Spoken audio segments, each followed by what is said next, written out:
ইতরাতে আহলি বাইত, ইতরাতে আহলি বাইত, ইতরাতে আহলি বাইত তিনবার বলেছেন যে তোমরা কোরআনকে কখনো ছাড়বা না। আরেকটা হলো আমি নবীর আহলে বাইত অর্থাৎ আমার বংশধর, আমার আওলাদ যেখানে পাবা তাদেরকে আঁকড়ে ধরবা। কোরআন এবং আহলে বাইত দুটোটা একে অপরের সাথে এমন ভাবে একে অপরের পরিপূরক হয়ে থাকবে, কিয়ামতের ময়দানে হাউজে কাউসারের কিনারায় কোরআন এবং আহলে বাইত আমি রাসূলের সামনে একসাথে দণ্ডায়মান হবে। বড় করে বলেন সুবহানাল্লাহ। সিল্লাহিল আযম গাউসিস সামাওয়াতি ওয়াল আরদ, তাজদার বিলায়াত, তাজদার গাউসিয়ত হুজুর গাউসুল আযম শাহ সুফি সৈয়দ আহমদুল্লাহ মজভান্ডারী কিবলা কুদ্দিসা সিরহুল ফারিয়ার 119তম মহান 10 মাহ উরুস শরীফ উদযাপন উপলক্ষে তাজকিরায়ে চিরাগে উম্মতে আহমদী সাল্লাল্লাহু আলাইহি ওয়াসাল্লাম মাহফিল 2025 এর সম্মানিত মেহমানে আলা ঐতিহ্যবাহী গাউসি হক মঞ্জুল দরবারে গাউসুল আজম মজভান্ডারী মজভান্ডার দরবার শরীফের সজ্জাদানশীন রাহবারে আলম মুর্শিদে বরহক হযরত শাহ সুফি সৈয়দ মোহাম্মদ হাসান বাবা মাওলা হুজুর মজভান্ডারী মাদ্দাজিল্লাহুল আলী, মঞ্চ উপবিষ্ট উলামায়ে আহলে সুন্নাহ, মুরব্বি আযম, নওজোয়ান ভাইরা, তরুণ হুসাইনি সৈনিকরা, ছোট ছোট বাচ্চারা, পর্দার আড়ালে মুস্তরাত খাওয়াতিন মা ও বোনেরা, মাইকের আওয়াজ যতদূর যায় রহমানি ওয়া রাহমাতুল্লাহ। আসসালামু আলাইকুম ওয়া রাহমাতুল্লাহি ওয়া বারাকাতুহু। আল্লাহর দরবারে শুকরিয়া আদায় করি, লাখো কোটি দরুদ ও সালাম দয়াল নবীর দরবারে, খাসতান আসহাব রাসূল পাকে পঞ্জাতান খুলাফায়ে রাশিদিন হাসনাইন কারীমাইনের দরবারে দরুদ সালামের নজরানা পেশ করি। গাউসুল আজম মজভান্ডারী কিবলে আলমের কলবি ফয়জাত কামনা করে মাওলানা বাজান যদি নজরে করম হয় কিছুক্ষণ সময় আলোচনা করার চেষ্টা প্রয়াস করব ইনশাআল্লাহ ওয়া তাবারাক ওয়া তাআলা। আল্লাহ পাক পবিত্র কোরআনে পাকে ঘোষণা করছেন, ইন্নী জাইলু ফিল আরদি খলিফা, আল্লাহ কিছু মনোনীত খলিফা আল্লাহ এই জমিনে প্রেরণ করেছেন এবং এই মনোনীত খলিফার মধ্যে আল্লাহ পাক দুই ভাগে প্রেরণ করেছেন। এক ভাগের নাম দিয়েছেন নবুয়তের মাধ্যমে, এবং যেটার মাধ্যমে আমার দয়াল নবী রাহমাতাল লিল আলামিন আকায়ে নামেদার হুজুর নূর হযরত মুহাম্মদ মুস্তাফা আহমদ মুজতবা সাল্লাল্লাহু আলাইহি ওয়াসাল্লাম, যার মাধ্যমে নবুয়তের সমাপ্তি হয়েছে। মা কানা মুহাম্মাদুন আবা আহাদিন মির রিজালিকুম ওয়ালাকিন রাসূলুল্লাহ ওয়া খাতিমান নবিয়্যিন, যার পরে আর কোন নবী নাই। কিন্তু এরপরে আমার কামলিওয়ালা নবী দুনিয়া থেকে পর্দা নেওয়ার 3 মাস আগে আমাদেরকে উম্মতে মুহাম্মদীকে একত্রিত থাকার জন্য এবং নিজের ঈমানকে রক্ষা করার জন্য আমার নবী আরেকটি কিংবদন্তি ভাষণ দিয়েছেন। যেই ভাষণের মধ্যে বলেছেন তিনি দুটি জিনিস রেখে যাচ্ছেন, আনা তারাক্তুকুমুস সাকলাইন, দুটি জিনিস আমাদের জন্য দিয়ে গিয়েছেন যেটা সত্য করে আঁকড়ে ধরতে পারলে লাম তাদিল্লু বাদি। আমার নবী বলেন আমি দুনিয়া থেকে পর্দা নেওয়ার পরে শয়তান তোমাদের ঈমানকে ধ্বংস করতে পারবে না। এক নম্বরে হলো কিতাবুল্লাহ, আল্লাহর কোরআন, এবং আরেকটি বলেছেন ইতরাতে আহলি বাইত, ইতরাতে আহলি বাইত, ইতরাতে আহলি বাইত তিনবার বলেছেন যে তোমরা কোরআনকে কখনো ছাড়বা না। আরেকটা হলো আমি নবীর আহলে বাইত অর্থাৎ আমার বংশধর, আমার আওলাদ যেখানে পাবা তাদেরকে আঁকড়ে ধরবা। কোরআন এবং আহলে বাইত দুটোটা একে অপরের সাথে এমন ভাবে একে অপরের পরিপূরক হয়ে থাকবে, কিয়ামতের ময়দানে হাউজে কাউসারের কিনারায় কোরআন এবং আহলে বাইত আমি রাসূলের সামনে একসাথে দণ্ডায়মান হবে। বড় করে বলেন সুবহানাল্লাহ। তাহলে গ্যারান্টি এটা কোন দুনিয়ার কোন সরকার দিচ্ছে না, গ্যারান্টি দিচ্ছে রাহমাতাল লিল, আরো জোরে বলেন রাহমাতাল লিল। তিনি চাইলে সাহাবীর কথা বলতে পারতেন, আহলে বাইত কেন বললেন? কারণ নবী জানেন নবী দুনিয়া থেকে পর্দা নেওয়ার 50 বছরের মধ্যে অর্ধেক সাহাবী চলে যাবে। নবী পাক জানেন দুনিয়া থেকে পর্দা নেওয়ার 150 বছর 200 বছরের ভিতরে সমস্ত সাহাবী দুনিয়া থেকে পর্দা নিবেন, মানুষ সাহাবী আর পাবে না। কিন্তু আমার নবী সেই জন্য আহলে বায়াতকে মনোনীত করলেন, কারণ আহলে বায়াত এটা কিয়ামত পর্যন্ত কোরআন এর হিফাজতের দায়িত্বে, কোরআনের খেদমতের দায়িত্বে, কোরআনের প্রচার এবং প্রসারের দায়িত্বে খেদমত করে যাচ্ছেন, খেদমত করতেছেন, কিয়ামত পর্যন্ত করবেন। এই জন্য আমার শাহিন শাহ বাবা জান তিনি বলেছেন আমাকে বুঝতে হলে কি দেখো, আরো জোরে বলেন না কি দেখো। তিনি কোরআনের কথা বলেছেন, কারণ কি কোরআনের ভিতরে ডুব দিলে আহলে বায়াতকে পাওয়া যায়, আহলে বায়াতের ভিতরে ডুব দিলে কোরআন সুন্নাহর অনুসরণ পাওয়া যায়। উচ্চ আওয়াজে বলেন না সুবহানাল্লাহ। এই জন্য আমরা যারা সুন্নি মুসলমান আমরা ভুল করি নাই, আমরা চিন্তা ভুল করি নাই।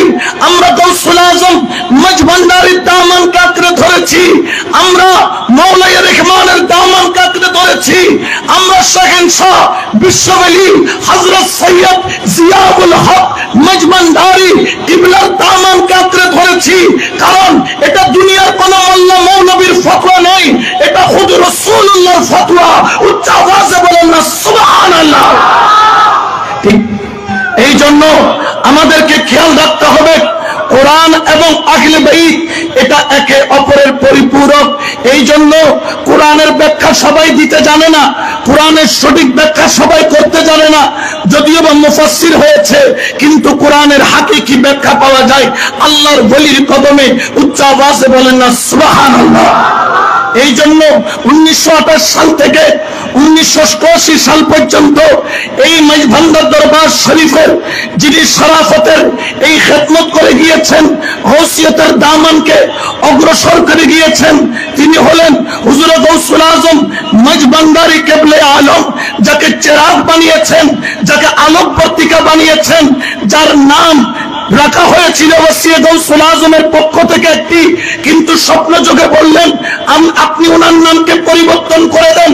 ওনার নাম পরিবর্তন করে ওনার নাম রাখেন জিয়াউল হক, অর্থাৎ হকের আলো বা হকের বাতি, যার মাধ্যমে সারা বাংলাদেশের জমিনে গৌসুল আজম মজভান্ডারির মুহাব্বতের বাতি জ্বালানো হবে, যার দায়িত্ব পালন করছেন আমার মাওলা হুজুর মজভান্ডারি কেবলা। উচ্চ আওয়াজে বলেন ঠিক কিনা।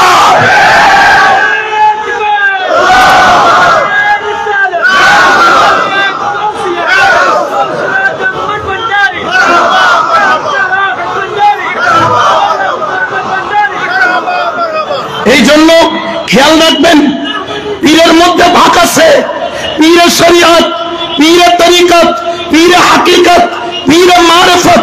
এই চারের গুণের মিলন আমার শাহেনশাহ বিশ্বওয়ালি হযরত সৈয়দ জিয়াউল হক মজভান্ডারি কেবলা আলমের কাছে পাওয়া যায়। উচ্চ আওয়াজে বলেন না সুবহানাল্লাহ।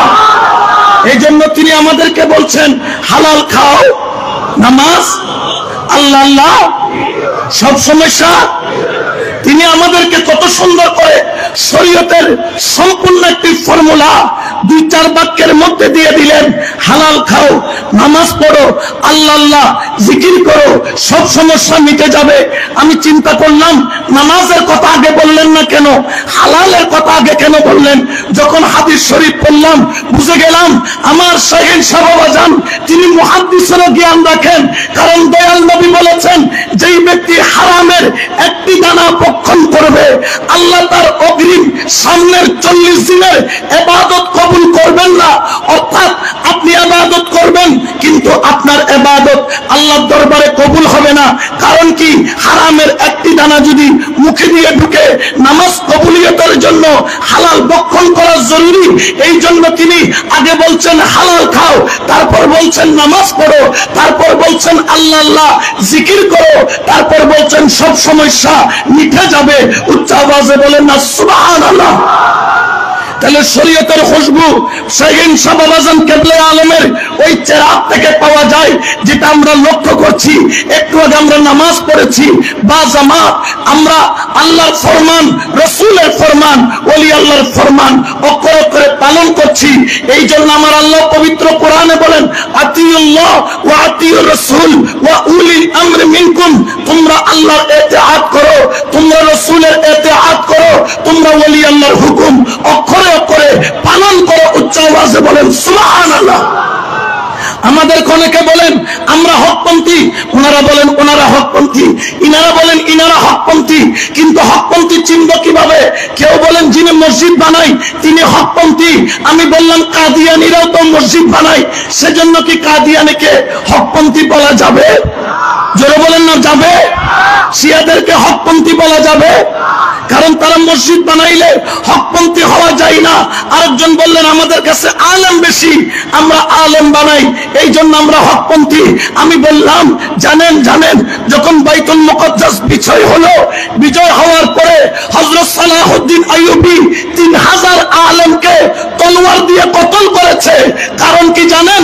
তারা লেবাসে আলেম ছিল কিন্তু ভিতরে ইহুদির দালাল ছিল, ঠিক না? এরকম কিছু ইহুদির দালাল এখনো দেখা যায় কি যায় না? আরো জোরে বলেন না, যায় কি যায় না? জানেন যখন 3000 আলেমকে কতল করলো, সবাই বললেন সালাহউদ্দিন আইয়ুবী এটা আপনি কি করলেন? এতগুলো আলেমকে কতল করলেন কেন? বললেন তারা প্রকৃতপক্ষে ইহুদির অনুচর, লেবাস তাদের সুন্নতি, তারা কোরআনও পড়ে, তারা নামাজও পড়ে, কিন্তু দালালি করে ইহুদির। আছে না নাই? আরো জোরে বলেন আছে না নাই? এখন ওরাও হকপন্থী দাবি করে, আমরাও হকপন্থী দাবি করি। আমি বলি মসজিদ মুসলমানও বানাইতে পারে, আবার মসজিদ কাফেরও টাকা দিয়ে বানায় দিতে পারে।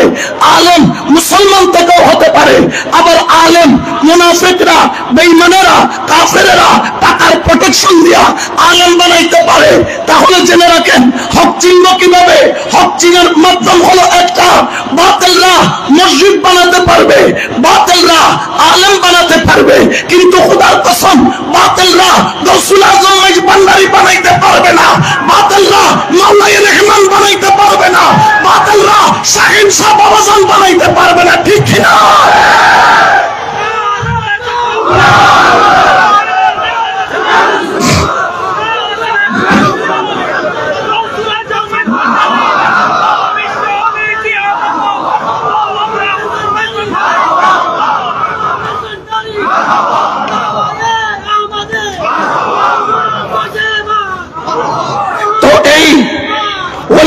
বানানোর ক্ষমতা, মাদ্রাসা বানানোর ক্ষমতা আছে, মসজিদ বানানোর ক্ষমতা আছে, কিন্তু ওলি বানানোর ক্ষমতা, জোরে বলেন না, ওলি বানানোর ক্ষমতা। আর আমরা যে হাস্তির সামনে বসে আছি, হুজুরে গৌসুল আজম ভান্ডারী, তিনি কেমন মকামের ওলি, তার সাথে যিনি মুনাজারা করতে আসছে তাকেও ওলি বানাইছে, যে ভালোবাসছে তাকেও ওলি বানাইছে, কে দূরে বসে আছে তাকেও ওলি বানাইছে, যে কাছে আসে তাকেও ওলি বানাইছে, যে হযরত কেবলা বলে ডাক দিয়েছে তাকেও ওলি বানাইছে। উচ্চ আওয়াজে বলেন সুবহানাল্লাহ। এই জন্য ওলি বানানো এটা সহজ বিষয়, জোরে বলেন না সহজ বিষয়। গৌসুল আজম ভান্ডারী কিবলে আলমের ওই চেরাগ আমরা পেয়েছি, যার নাম হলো বিশ্বওলি শাহীন শাহ হযরত সৈয়দ জিয়াউল হক ভান্ডারী, যার কাছে পীরে শরীয়তের জ্ঞানও আছে, পীরে তরিকতের জ্ঞানও আছে, পীরে হাকিকতের জ্ঞানও আছে, পীরে মারিফতের জ্ঞানও, জোরে বলেন না আছে কি নাই? এই জন্য জানেন এটা আমার কথা নয়, দয়াভূষণ চাকমা নামের একজন ব্যক্তি, যিনি আপনার লক্ষ্মীছড়ি, যাকে বলা হয় সাইয়াতলি এলাকার মধ্যে থাকতেন। উনি যখন কাজ সেরে হেঁটে হেঁটে ওনার বাড়ির দিকে যাচ্ছেন, একজন মজজুবের সাথে দেখা হলো। ওই মজজুব তাকে ধরলেন যে আমাকে তোমার সাথে নিয়ে যাও, আমি তোমার ঘরে যাব, একটু তোমার ঘরে মেহমান হব। এখন উনি একটু মহব্বত করে ওই দরবেশকে জায়গা দিলেন, রাত্রে খাওয়ালেন, ঘুম পাড়ালেন। দরবেশ যখন ঘুমায়া পড়লেন, ঘুমায়া পড়ার পরে দেখা যায় ওই দরবেশের আর কোনো নিঃশ্বাস নাই। এখন ওই ব্যক্তি দয়াভূষণ চাকমা সে চিন্তার মধ্যে পড়ে গেল। কেমন চিন্তার মধ্যে পড়লো? যে মানুষটারে ঘরে জায়গা দিলাম, আমি হচ্ছে একজন চাকমা মানুষ, উনি হচ্ছেন দরবেশ মানুষ, উনাকে যে ঘরের মধ্যে জায়গা দিলাম, কালকে যদি দেখে তিনি মারা, তাহলে আমরা তো এখানে থাকতে পারবো না। উনি ওনার বাবাকে ডাক দিলেন, বাবা কি করা যায়? বাবা বললেন, রাতের অন্ধকারে দরবেশকে দাফন করে ফেলো, কেউ বুঝতে পারবে না। যখন দাফন করতে কবর খনন করলো, দরবেশকে কবরে রাখলো, হঠাৎ করে দরবেশের নিঃশ্বাস চলে আসলো এবং তিনি গৌসুল আজম মাইজভান্ডারীর নাম নিয়ে দাঁড়িয়ে গেলেন। বললেন, আপনি তো মারা ছিলেন, জিন্দা কিভাবে হলেন? তিনি মাইজভান্ডারী কালাম পড়তেছেন, বলতেছেন তুমি বুঝবা না। বললেন, একটু বুঝায় বলেন না। বলে, এতক্ষণ আমি আমার মাওলার সাথে মক্কায় মুকাররমায় ছিলাম। উচ্চ আওয়াজে বলেন না সুবহানাল্লাহ। এখন বললেন ওনাকে, আপনি যে এতক্ষণ মৃত অবস্থায় ছিলেন, আমরা আপনার পালস চেক করেছি, আপনার শিরা চেক করেছি, আপনি তো মৃত। বলে, এই জ্ঞান এটা সবার কাছে নাই, আপনি জ্ঞান অর্জন কার থেকে করেছেন? বললেন, আমার মুর্শিদের নাম হলো সৈয়দ জিয়াউল হক মাইজভান্ডারী কিবলা। উচ্চ আওয়াজে বলেন না সুবহানাল্লাহ। যিনি শেখে মারিফত, মারিফতের জ্ঞান ও দান করে কি করে না? আরো জোরে বলেন না, করে কি করে না? এই জন্য তো আল্লাহর পাক কালামেও আল্লাহ ঘোষণা করে, আইনা ইয়াশরাবু বিহা ইবাদুল্লাহি ইউফাজ্জিরুনাহা তাফজিরা। আল্লাহর কিছু বান্দা আল্লাহর ইবাদতের মাধ্যমে যখন ওই ব্যক্তি সাহেবে আবরারের জ্ঞান অর্জন করে আরো ঊর্ধ্ব মকামে চলে যায়, প্রথম মকামে আল্লাহ পাক রব্বুল আলামিন তাকে একটা নিয়ামত দান করেন, শারাবান তাহুরা। দ্বিতীয় পর্যায়ে আল্লাহ পাক তাকে একটা নিয়ামত দান করেন, আইনা ইয়াশরাবু বিহা ইবাদুল্লাহি ইউফাজ্জিরুনাহা তাফজিরা। শুধু তাই নয়, আরেক জায়গায় বলেন, ইন্নাল আবরারা ইয়াশরাবুনা মিন কাসিন কানা মিজাজুহা কাফুরা। আগে দান করেছিলেন তাহুরা, এরপরে দান করেছেন কাফুরা। এরপরে আল্লাহ পাক বলেন, ও আমার সৈয়দ জিয়াউল হক মাইজভান্ডারী, তুমি যখন সাহেবে আবরারের মাকামকে অতিক্রম করে উপরে চলে গেলা, আইনা ইয়াশরাবু বিহা ইবাদুল্লাহি ইউফাজ্জিরুনাহা তাফসীরা। আল্লাহ তোমাকে একটা ঝর্ণার মালিক বানিয়ে দিয়েছেন। এটা দুনিয়ার ঝর্ণা নয়, এটা হলো বেলায়েতের ঝর্ণা। ও সৈয়দ জিয়াউল হক মাইজভান্ডারী, তুমি আঙ্গুল দিয়ে ইশারা করবা, বেলায়েতের ঝর্ণা যার দিকে ইশারা করবা তার কলবে যাইয়া ফিট হয়ে যাবে। উচ্চ আওয়াজে বলেন না সুবহানাল্লাহ।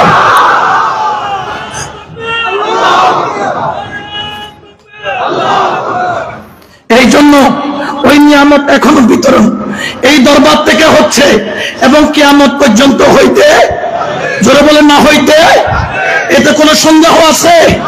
আরো জোরে বলেন না আছে? সেকেন্ড সাবাবাজান কিবলা, তিনি তো জন্মের পরেই তার শরীর নিস্তেজ হয়ে গিয়েছিল। আমার মাওলায়ে রহমানের হাতের কয়েক ফোঁটা পানি উনার জবানকে ভিজিয়ে উনার চাঞ্চল্য আবার ফেরত এনেছেন। একদিক দিয়ে হযরত কেবলার নিয়ামত, আরেক দিক দিয়ে বাবা ভান্ডারী কেবলার নিয়ামত। দুনিয়ামত যখন জমা হলো, ওইখানে তো ঘূর্ণিপাক হবেই। কেমন নিয়ামত যখন জমা হয়ে গেল, সেকেন্ড সাবাবাজান কেবলা আলম প্রাথমিক শিক্ষা অর্জন করেছেন গৌসুল আজম মাইজভান্ডারীর এই হুজরা শরীফ থেকে।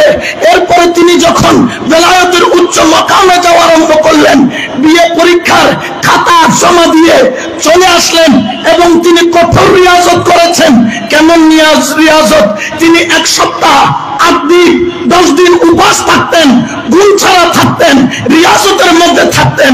কারণ তিনি জানেন তার মকসুদে মঞ্জিল এটা নয়, তার আর একটা মকসুদে মঞ্জিল আছে। ও শাহিন সাবাবাজান, আপনার মকসুদে মঞ্জিল কি? বলে, আমার দায়িত্ব হলো বান্দার সাথে তরিকায়ে মাইজভান্ডারীর মাধ্যমে আল্লাহর সাথে কানেকশন করিয়ে দেওয়া, এটা হলো আমার দায়িত্ব। উচ্চ আওয়াজে বলেন না সুবহানাল্লাহ। এই জন্য আজকে লক্ষ লক্ষ মানুষ এই দরবারে ছুটে আসছে, এই দরবারের আশিক বনে এসেছে। গতকালকে আমি মাহফিল করেছি কিশোরগঞ্জের মধ্যে, ভৈরবের একদম শেষ সীমানা কিশোরগঞ্জের শুরু। এই ট্রাস্টের খেদমত কিভাবে যাচ্ছে আমি দেখে অবাক, শুনলে অবাক হয়ে যাবেন। ওই একটা ইউনিয়নের মধ্যে 2300 জনের খতনা করানো হয়েছে। ওই একটা ইউনিয়নের মধ্যে 2500 মানুষকে চিকিৎসা সেবা দেওয়া হয়েছে। ওই একটা ইউনিয়নের মধ্যে যারা বিধবা, চলতে পারে না, তাদেরকে সেলাই কাজ শিখিয়ে তাদেরকে স্বাবলম্বী করার ব্যবস্থা করা হচ্ছে। ওই একটা ইউনিয়নের মধ্যে মাদ্রাসার জন্য বরাদ্দ দেওয়া হচ্ছে। ওই একটা ইউনিয়নের মধ্যে নির্দেশ দিয়েছেন যে তোমরা মসজিদের খেদমত করবা, কবরস্থান পরিষ্কার করবা, বাজার সাফ রাখবা, অর্থাৎ মানবতার খেদমতে অগ্রগণী ভূমিকা পালন করছে। যে শিক্ষা পেয়েছি আমরা শাহেন শাহ বিশ্ববলী হযরত সৈয়দ জিয়াউল হক মজবান্ডারি কেবলা থেকে, ঠিক কিনা? এই জন্য আজকে যারা এসেছেন আমরা বড় ভাগ্যবান, কারণ আমরা এমন ওলির কদমে এসেছি। খেয়াল রাখতে হবে, এই মজবান্ডারি তরিকায় যখন মুরিদ হয় তখন কিন্তু দুইটা কথা বলা হয়। একটা হচ্ছে বান্দার হক, একটা আল্লাহর হক। আমরা আল্লাহর হক আদায় করি, কিন্তু বান্দার হক এরকম অনেকে আছে না? নাই, আছে। সেকেন্ড শাহ বাবাজান কেবলে আলম, উনাকে ছোটবেলায় লালন পালন করতেন, অর্থাৎ খেদমত করতেন, উনাকে কোলে নিতেন, উনাকে ঘুম পাড়াতেন।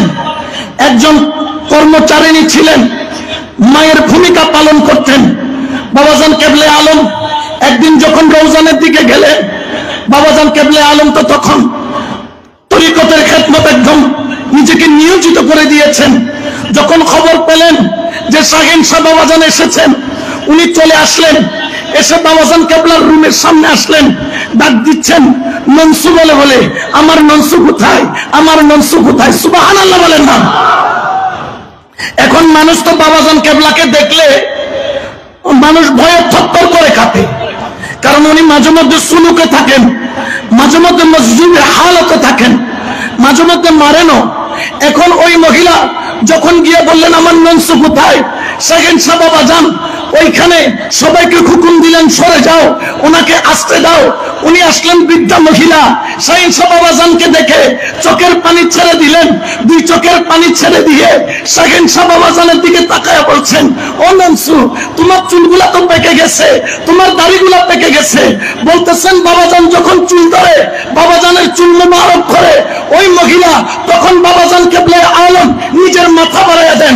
যখন মুখের মধ্যে হাত দেয়, বাবাজান কেবলা নিজের মুখটাকে বাঁকা করে দেন। বাম দিকে হাত দিলে বাম দিকে করে দেন। কি ব্যাপার, কি বিষয়টা কি? দেখেন, যেই হক আমার রাসূল করিম, আমার দয়াল নবী দুলুমা হালিমার জন্য হক আদায় করেছে, ওই হক আমার শাহিন শাহ বিশ্ববলী, শাহিন শাহ হযরত সৈয়দ জিয়াউল হক মজবান্ডারি তার খেদমতকার করেছেন অল্প দিনের জন্য, তার হক আদায় করতেছেন।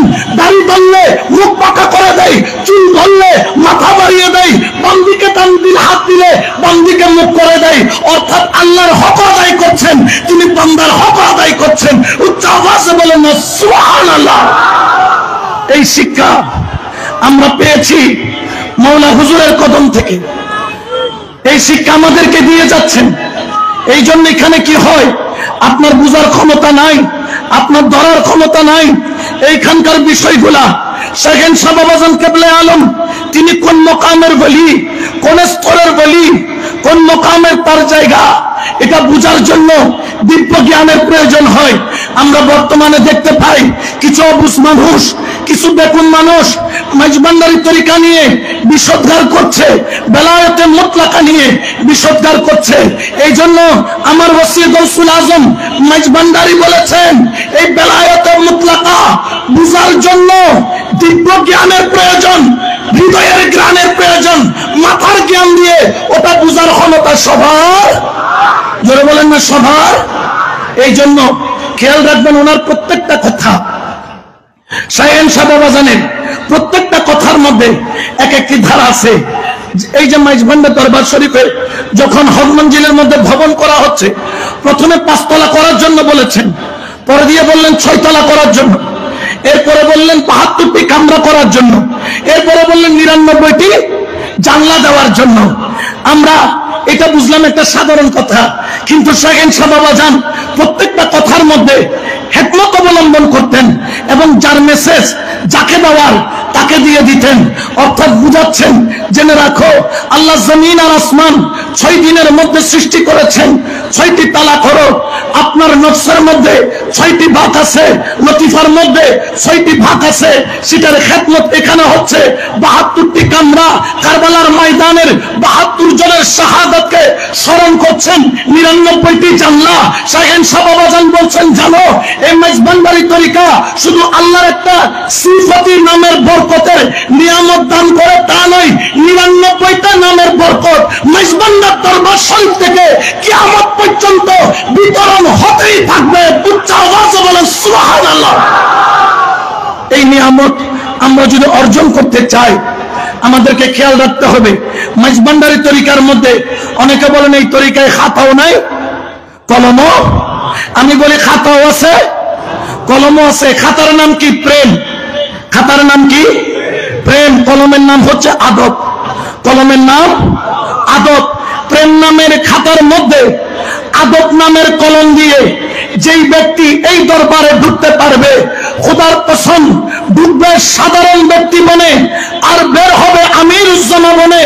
ঢুকবে সাধারণ ব্যক্তি বনে আর বের হবে আল্লাহর ওলি বনে। ঢুকবে সাধারণ ব্যক্তি বনে, বের হবে আল্লাহওয়ালা বনে। ঠিক কিনা? এই জন্য প্রেম আর আদব এই দুইটা জিনিস আমরা ধরে রাখার চেষ্টা করব। যদি ধরে রাখতে না পারি তাহলে এই দরবারে আসা যাওয়াটা বৃথা। এই জন্য হযরত কেবলা তো দেওয়ার জন্য বসে আছেন। তিনি বলছেন আমি দেওয়ার জন্য বসে আছি, কিন্তু নেওয়ার মানুষ নাই। তো নেওয়ার মানুষ তো অনেক, তবে যেটা নেওয়ার দরকার সেটা নেওয়ার মানুষ নাই। আমরা কেউ দুনিয়া চাই, কেউ দৌলত চাই, কেউ দুনিয়ার শান শৌকত চাই, কিন্তু হযরত কেবলা বলছেন এটা তো পাওয়া যায়, সাধারণভাবে খুঁজলে পাওয়া যায়। কিন্তু মেজবান্ডার দরবার হচ্ছে আব্দুল গনি কাঞ্চনপুরীকে যখন প্রশ্ন করলেন আপনি মেজবান্ডার যাবেন না, তিনি বললেন আমি যাব। আপনি সেখানে কেন যান? তিনি বললেন আমি খোদার দরবারে খোদা তালাশ করতে যাই। বড় করে বলেন না সুবহানাল্লাহ। এই জন্য আল্লাহকে পাওয়ার একমাত্র ঠিকানা ওলি আল্লাহর দরবার। ওলি আল্লাহর এইভাবেই বলতে পারে একমাত্র ওলি আল্লাহর দরবারেই আল্লাহ পাওয়া যায়। এটা বলতে কোনো ভয়? আল্লাহর ওলি ছাড়া আল্লাহকে পাইছে এমন কোন প্রমাণ? জোরে বলেন এমন কোন প্রমাণ? এই জন্য কাকে কোন মকামে কোন মুহূর্তে পৌঁছে দিতে পারেন আল্লাহর ওলি সেটা বোধগম্য আমাদের নাই বিদায়, আমাদের সেই জ্ঞান নাই বিদায় আমরা মৌলা হুজুরের কদমে আসি। তবে খেয়াল রাখবেন, আজকে যে আমি সারা বাংলাদেশে যাই, যেখানেই যাই, আজকে যে দেখতে পাই মানবতার খেদমতে, এটা কার মাদ্রাসা, কোন মাদ্রাসা, কোন কোন কোন পীর সাহেবের মাদ্রাসা, এটা দেখেন না। আমার মাওলা বাবাজান কিবলা তিনি দেখলেন সুন্নি মাদ্রাসায় হলে সেটা জারি হোক না কেন তিনি মুহাব্বতের হাত বাড়িয়ে দেয়। যেটা আমার শাহেন শাহ বাবাজানের কালাম তিনি করেছিলেন। আমার হাসান মিয়া মস্ত বড় আল্লাহর ওলি, তিনি মানবতার কল্যাণের জন্য এসেছেন। বাবাজান মুখে যা বলেছেন আমার মাওলা বাবাজান অক্ষর অক্ষরে তা কর্ম বাস্তবায়ন করছেন। এই জন্য আমরা সারা বাংলাদেশের মধ্যে আজকে আমরা গর্ব করে বলতে পারি গাউসুল আজম মেজবান্ডারির একটা চেহারা যার নাম হলো শাহেন শাহ বিশ্বওয়ালি হযরত সৈয়দ জিয়াউল হক মেজবান্ডারি, যার দয়ার বদৌলতে শত শত মাদ্রাসা চলতেছে, যার দয়ার বদৌলতে আজকে বেকাররা কারের ব্যবস্থা হয়েছে, যার দয়ার বদৌলতে যারা বিধবা দেখার মতো কেউ নাই তাদের কর্মের ব্যবস্থা হচ্ছে। এবং শুধু তাই নয়, হার্ট ফাউন্ডেশন, কিডনি ফাউন্ডেশন সহ বিভিন্ন মানবতার খেদমতে যে কাজ করে যাচ্ছে, যেটা ইতিহাসের মধ্যে সোনালী অক্ষরে লেখা থাকবে। ঠিক কিনা? আরো যারা বলেন ঠিক কিনা? আমরা এই জন্য মাওলা হুজুর কিবলার কদমে আরজি রাখি, মুজিব আমরা আপনার অযোগ্য সন্তান, আমরা আপনার যোগ্য হতে পারি নাই, কিন্তু আপনি চাইলে আমাদেরকে যোগ্য বানায়া দিতে পারেন। আমরা আপনাকে বুঝার মতো ক্ষমতা নাই, আপনি চাইলে আমাদেরকে বুঝদান করতে পারেন। আপনাকে চিনার মতো ক্ষমতা নাই, আপনি চাইলে পরিচয় দান করতে পারেন। আমরা দুনিয়াতেও আপনাকে চাই, আমরা কবরেও আপনাকে চাই, আমরা হাসরেও আপনাকে চাই। ঠিক কিনা? আল্লাহু আকবার।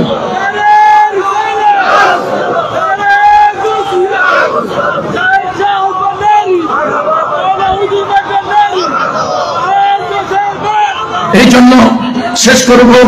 হে মদিনার গোলামি আমায় দে ও হযরত কেবলা, মদিনার গোলামি,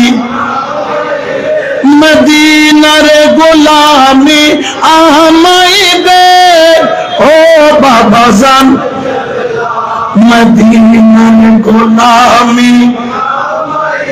সোনা চাঁদি রূপা চাই না, ওরা চরণ ধুলি গাই কামনা।